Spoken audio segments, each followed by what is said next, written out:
Ananda, you now want to cause your seeing, hearing, sensation, and cognition to return to and tally with the eternity, bliss, true self, and purity of the thus come one. You should first decide what the basis of birth and death is by relying on the perfect, tranquil nature, which neither arises nor ceases. By means of this tranquility, influence the empty and false arising and ceasing so that it is subdued and returns to the source of enlightenment. The attainment of this source of bright enlightenment, which neither arises nor ceases, is the mind of the cause ground. Then, you can completely realize cultivation of and certification to the ground of fruition.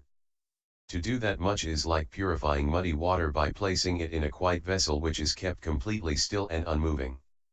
The sand and silt settle, and the pure water appears. That is called the initial subduing of transitory defiling afflictions. The complete removal of the mud from the water is called the eternal severance of fundamental ignorance. When clarity is pure to its very essence, then no matter what happens, there is no affliction. Everything is in accord with the pure and wonderful virtues of nirvana. The second absolute is that if you definitely wish to bring forth the resolve for bodhi and to be especially courageous and dedicated in your cultivation of the bodhisattva vehicle, you must decisively renounce all conditioned phenomena. You should carefully consider the origin of afflictions, who creates and who endures the beginningless creation of karma and perpetual rebirth. Ananda, if in your cultivation of bodhi you do not carefully consider the origin of affliction, you cannot realize where the location of the upside-downness of the empty and false sense organs and sense objects is. If you don't even know their location, how can you subdue them and reach the level of the thus come one? Ananda, consider someone who wants to untie a knot. If he can't see where the knot is, how can he untie it? But I have never heard of anyone unbinding empty space. Why not? Because emptiness has no form of appearance, and so there are no knots to untie. But now your visible eyes, ears, nose, and tongue, as well as your body and mind are like 6 thieving matchmakers who plunder the jewels of your own household. And, thus, from beginningless time, because beings and the temporal and spatial world have been bound up together, beings are unable to transcend the material world. Ananda, how do we define beings and the temporal and spatial world? Temporal refers to change and flow, spatial refers to location. You should know by now that north, east, south, west, northeast, northwest, southeast, southwest, above and below are space. Past, present, and future are periods of time. There are 10 directions in space and 3 periods of time. All beings come into being because of false interaction. Their bodies go through changes and they are caught in the temporal and spatial combinations of this world. However, although there are 10 directions in space, those known in the world as north, south, east, and west are the only ones that can be clearly fixed. Above and below have no position, the intermediates have no definite direction. Determined clearly to be 4 in number, they are then combined with the 3 periods of time. 3 times 4, or, alternately, 4 times 3 makes 12. Increase this to the 3rd place, from the tens through the hundreds to the thousands. The greatest possible efficacy of each of the 6 organs is 1200. Ananda, you can thereby establish their value. Consider how the eyes see darkness behind and light in front. The front is totally light, the back is totally dark. With your peripheral vision included, you can see 2/3 around at most. Therefore, its capacity can be expressed as an efficacy, which is not complete. 1/3 of its efficacy is without virtue. Know, then, that the eyes have an efficacy of only 800. Consider how the ears hear everywhere in the 10 directions, without any loss. They hear movements, whether far or near, and stillness without bounds. Know, then, that the organ of hearing is complete with the efficacy of 1200. Consider how the nose smells odors with each inhalation and exhalation of the breath. It is deficient at the point between the inhalation and exhalation. The organ of smell can be considered to be deficient by 1/3. Know, then, that the nose has an efficacy of only 800. Consider how the tongue can proclaim the entirety of worldly and transcendental wisdom. Although language varies according to locality, the principles go beyond boundaries of any kind. Know, then, that the organ of the tongue is complete with an efficacy of 1200. Consider how the body is aware of touch, registering it as pain or pleasure. When it makes contact, it is aware of the thing touched. When is isolation, it has no tactile knowledge of other things. Isolation has a single and contact has a dual aspect. The organ of the body can be considered as deficient by 1/3. Know, then, that the body has an efficacy of only 800. Consider how the mind silently includes all worldly and transcendental dharmas of the 10 directions and 3 periods of time. Regardless of whether it be sagely or ordinary, everything is included in its boundlessness. Know, then, that the organ of the mind is complete with an efficacy of 1200. Ananda, now you wish to oppose the flow of desire that leads to birth and death. You should turn back the flow of the organs to reach a state of neither arising nor ceasing. You should investigate all of the 6 functioning organs to see which are uniting, which are isolated, which are deep, which are shallow, which will penetrate perfectly, and which are not perfect. If you can realize which organ penetrates perfectly, you can thereupon reverse the flow of its beginningless involvement in false karma and follow that to perfect penetration. The difference between that and an organ which is not perfect is like the difference between a day and an eon. I have now revealed to you the fundamental efficacy of the tranquil perfect brightness of these 6. This is what the numbers are. It is up to you to select which one to enter. I will explain more to aid your progress in that. The thus come ones of the 10 directions, cultivating by means of one or another of the 18 realms, attained perfect, unsurpassed bodhi.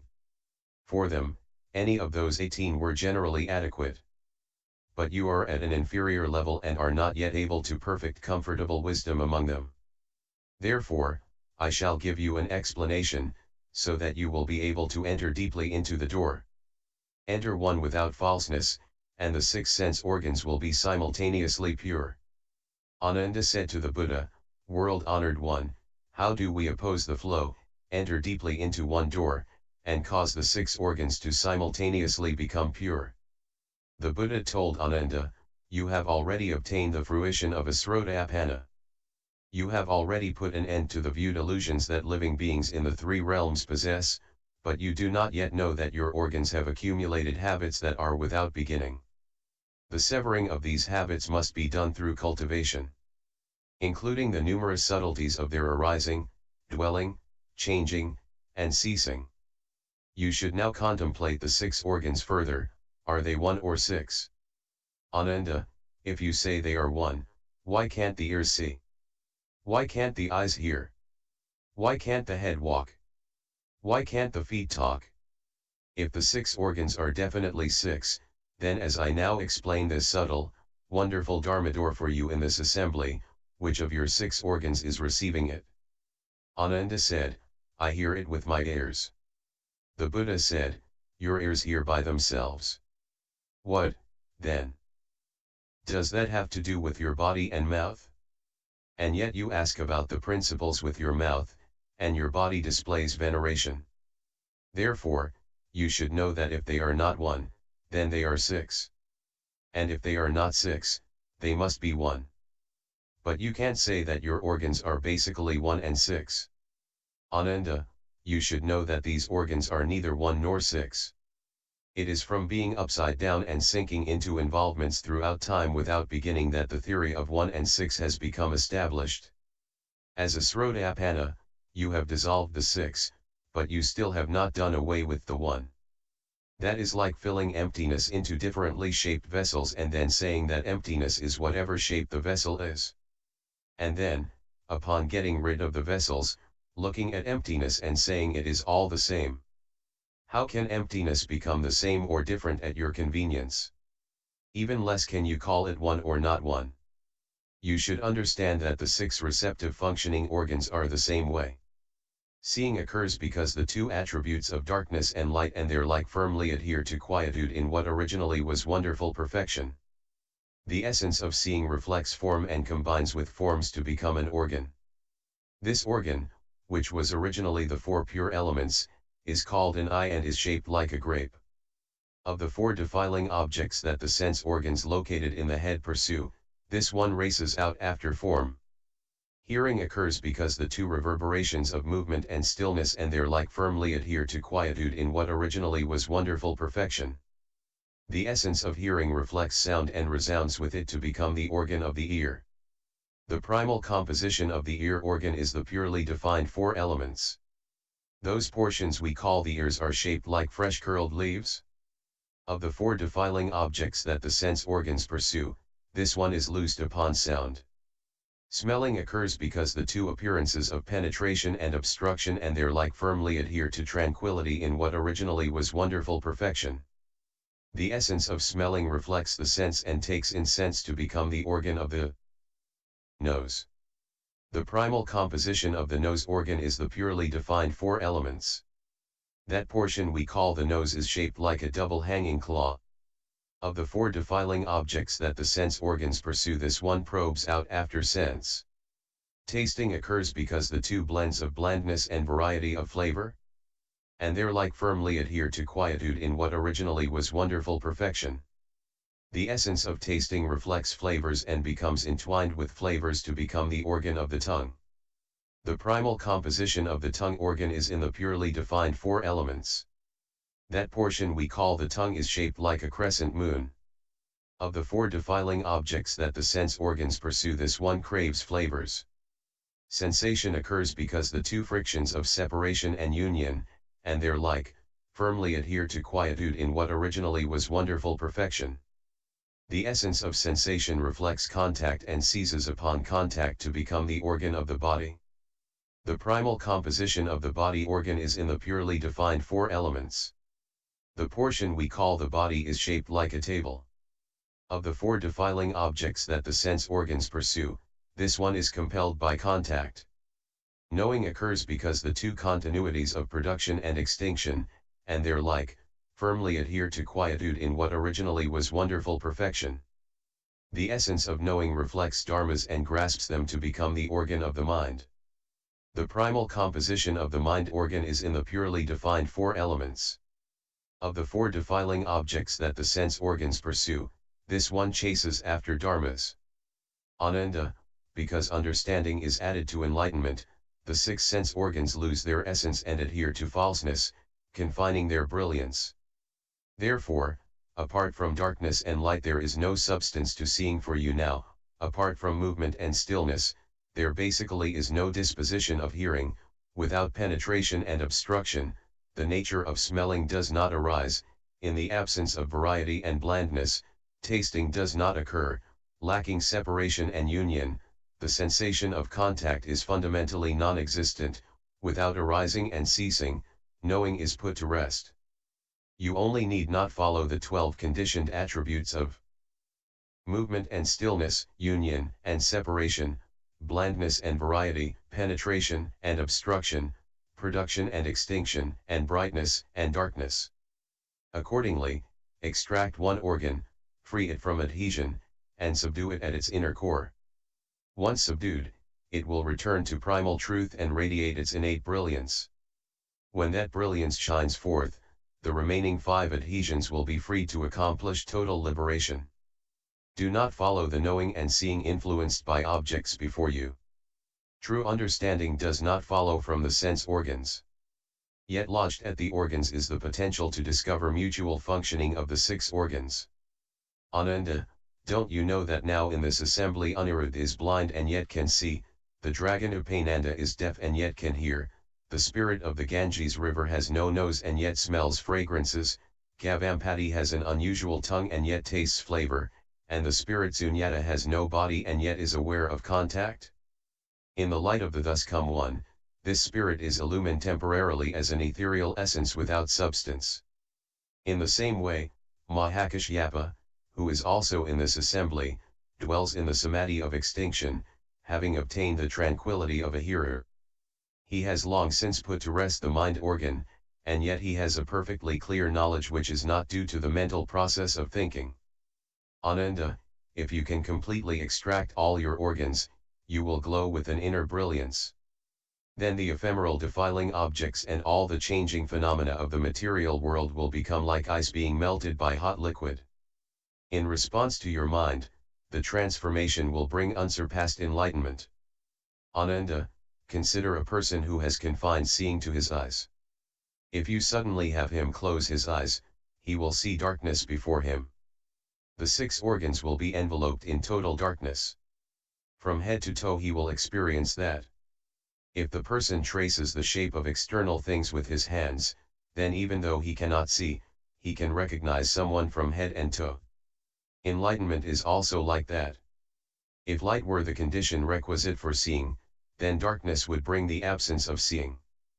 But to perceive without light would mean that no dark manifestation could obscure the seeing. Once the organs and objects suddenly melt away, how could the enlightened brightness that results be anything but perfect and wonderful? Ananda said to the Buddha, "World-honored one, as the Buddha has said, the resolve for enlightenment on the cause ground which seeks the eternal must be in mutual accord with the ground of fruition. World-honored one, the ground of fruition is Bodhi, Nirvana, true suchness, the Buddha nature, the Umla consciousness, the empty treasury of the thus come one, the great perfect mirror wisdom. But although it is called by these 7 names, it is pure and perfect, its substance is enduring, like royal Vajra, eternal and indestructible. If the seeing, hearing, and the rest are ultimately devoid of substance apart from light and darkness, movement and stillness, and penetration and obstruction and the rest, then they would be like thoughts which, apart from immediate sense objects, do not exist at all. How could an ultimate annihilationism like that be a cause by which one cultivates in the hope of obtaining the thus come one 7-fold eternal fruition?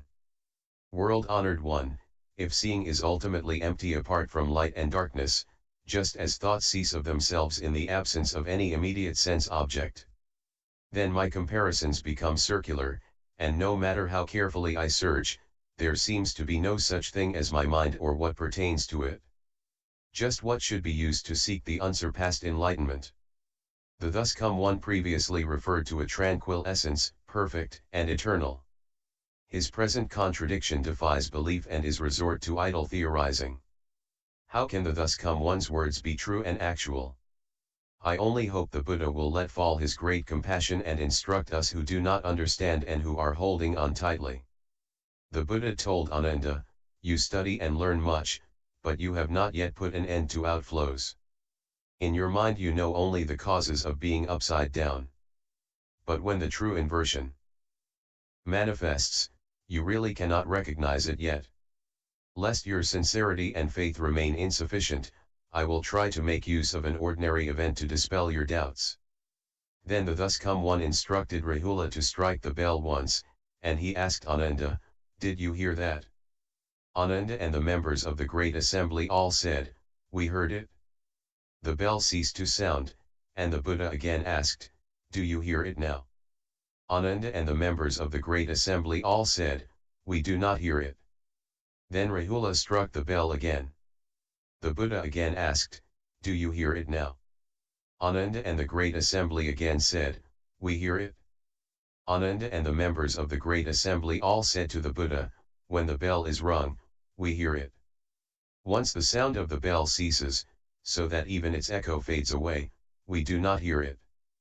The thus come one again instructed Rahula to strike the bell, and asked Ananda, "Is there a sound now?" Ananda and the members of the great assembly all said, "There is a sound." After a short time the sound ceased, and the Buddha again asked, "Is there a sound now?" Ananda and the great assembly answered, "There is no sound." After a moment, Rahula again struck the bell, and the Buddha again asked, "Is there a sound now?" Ananda and the great assembly said together, "There is a sound." The Buddha asked Ananda, "What is meant by sound, and what is meant by no sound?" Everyone in the great assembly including Ananda told the Buddha, "When the bell is struck there is a sound. Once the sound ceases and even the echo fades away, there is said to be no sound. The Buddha said to Ananda and the Great Assembly, "Why are you inconsistent in what you say?" The Great Assembly and Ananda then asked the Buddha, "In what way have we being inconsistent?" The Buddha said, "When I asked if it was your hearing, you said it was your hearing. Then, when I asked you if it was sound, you said it was sound. I cannot ascertain from your answers if it is hearing or if it is sound. How can you not say that is inconsistent?" Ananda, when the sound is gone without an echo, you say there is no hearing. If there were really no hearing, the hearing nature would cease to be. It would be just like dead wood. If then the bell were sounded again, how would you know? What you know to be there or not to be there is the defiling object of sound which seems to come into being and cease to be. But how could the hearing nature be there or not be there? And if the hearing really were, as you contend, not there, who would know it was not there? And so, Ananda, the sounds that you hear are what rise and cease. Your hearing nature does not come into being and cease to be based on the arising and ceasing of the sounds you hear. You are so upside down that you mistake sound for hearing. No wonder you are so confused that you take what is eternal to be annihilationism. Ultimately, you cannot say that there is no hearing nature apart from movement and stillness, from obstruction and penetration and the rest. Consider a person who falls into a deep sleep while napping on his bed. While he is asleep, someone in his household starts beating clothes or pounding rice. In his dream, the person hears the sound of beating and pounding and takes it for something else, perhaps for the striking of a drum or the ringing of a bell. In his dream he wonders why the bell sounds like stone or wood. Suddenly he awakens and immediately recognizes the sound of pounding. He tells the members of his household, "I was just having a dream in which I mistook the sound of pounding for the sound of a drum." Ananda, how can this person in the dream state remember stillness and motion, penetrability and obstruction? Although he is physically asleep, his hearing nature is not unclear. Even when your physical existence melts away and your life force changes and dwindles, how could that nature melt away and be gone from you? But because beings, from time without beginning, have pursued forms and sounds and have followed their thoughts as they turn and flow, they still are not enlightened to the wonderful eternal pure nature. They do not accord with what is eternal, but chase after things that are subject to arising and ceasing. That is what causes them to be born again and again, flowing and turning in defilement. But if they reject arising and ceasing and uphold the eternal truth, an enduring light will appear, and with that, the sense organs, defiling objects, and consciousnesses will disappear. Then you must maintain your distance from the defilements of the manifestations of thinking and the emotional states of consciousness. Then your Dharma eye will accordingly become pure and bright. And, how can you fail to realize unsurpassed enlightenment? Ananda said to the Buddha, "World-honored one, although the thus come one has explained this second absolute, as I now regard someone who wants to untie a knot, if he cannot find its center, he will never get the knot undone.